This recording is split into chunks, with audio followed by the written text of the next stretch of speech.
ഇലയുടെ ആയുസ് അറിയാവോ? കൊഴിഞ്ഞ് വീണുകൊണ്ട് ഈ ഇലക്ഷൻ കഴിയുമ്പോഴത്തെല്ലാം കൊഴിഞ്ഞ് വീഴും. ഞങ്ങളൊന്ന് നോക്കി. 1000 ഒന്നും ഇല്ലല്ലോ. അല്ല, കേക്ക്, ഞങ്ങളുമായിട്ട് മത്സരിക്കുന്നത്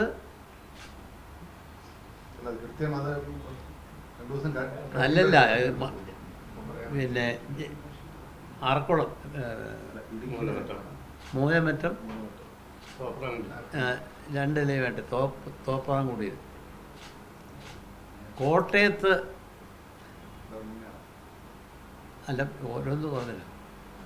ഞങ്ങൾ 7 എണ്ണം മത്സരിക്കുന്നതിൻ്റെ അകത്ത് 5 എണ്ണം അവരാണ്. ആ 5 എണ്ണവും ഞങ്ങൾ ജയിക്കുന്ന 100% ഉറപ്പാണ്. പത്തനംതിട്ടയിലെ 2 അവരാണ് മത്സരിക്കുന്നത്.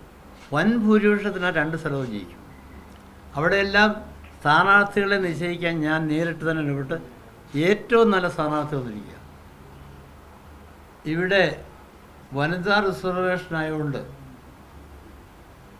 കേരള കോൺഗ്രസിന് അത് കിട്ടുകയാണെങ്കിൽ ഒരു നല്ല സ്ഥാനാർത്ഥി ഉണ്ടല്ലോ. ഇല്ലില്ല, ബിജിമോൾ അറിയോ? മുൻ ന്യൂമാൻ കോളേജ് പ്രിൻസിപ്പളായിരുന്ന ബിജിമോളാണ് അവിടെ സ്ഥാനാർത്ഥി. അവിടെ റീബില്ലെന്നോ ഏക്കല്ല. അല്ല, ഇല്ലില്ല, കേക്ക്, ബിജിമോള് ഈ എല്ലാവരുടെയും ആദരവ് പറയാം, 38 വാർഡുകളിൽ ഏറ്റവും കൂടുതൽ ഭൂരിപക്ഷം ബിജിമോൾക്കായിരിക്കും. അതെനിക്ക് നേരിട്ടറിയാവുന്ന ഏരിയ കൊണ്ട് പറയാം. അപ്പോൾ ഇത്രയും പോരെ?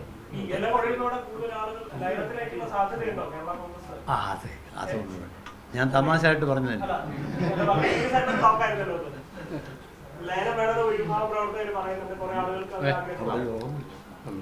ഞങ്ങളുടെ UDF മീറ്റിംഗ് സിസിലിയയിലുണ്ട്. അങ്ങോട്ട്